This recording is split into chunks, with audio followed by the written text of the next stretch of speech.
Valentine's nga pala nung nakarang araw. Kaso dahil may pasok yung girlfriend ko, hindi kami nakapag-date. Kaya ang ginawa ko ay nagluto na lang ako sa room ng kakainin namin.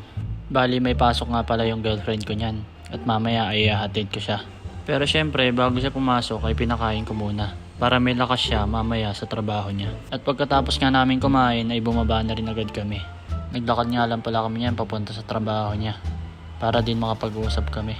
Madalas kasi pag hinahatid ko siya nagbabike kami. Pero dahil nga gusto ko siyang makasama at makausap bago siya pumasok ay sinabi ko sa kanya na maglakad na lang kami. At syempre pumayag naman siya.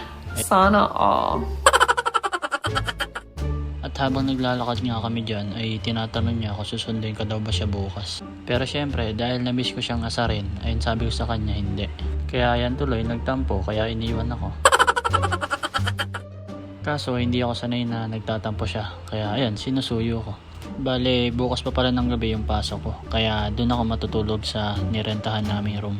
At habang papalapit na kami ng papalapit sa company niya ay syempre sinabi ko na susundin ko siya para hindi na siya magtampo.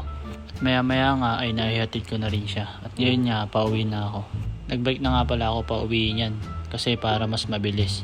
Tsaka kapag pauwi kasi mabilis talaga kasi pababa yung daan. Hindi na nga ako nagpipedal dyan pero mabilis pa din. Kaya nakakatuwa talaga magbike pagka pauwi. At matapos nga ang ilang minutong pagbabike ay nakarating na din ako dun sa paradahan ng bike. Tapos pinarada ko na yung bike. Pagbalik ko ng room ay nakita ko yung mga hugasan. Nakalimutan ko palang hugasan nung naligo ako.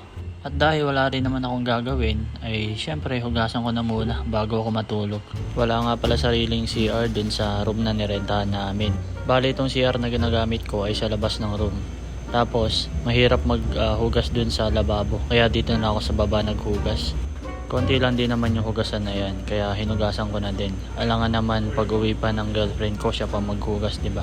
Kaya ako nang naghugas. At paghiga ko nga ay may nakita pa ako na gagawin ko dapat kaso nakalimutan ko pala. Lalabhan ko nga pala dapat tong mga bimbo kaso tinatamad na ako. So yun lang guys, maraming salamat sa panonood. Bye bye!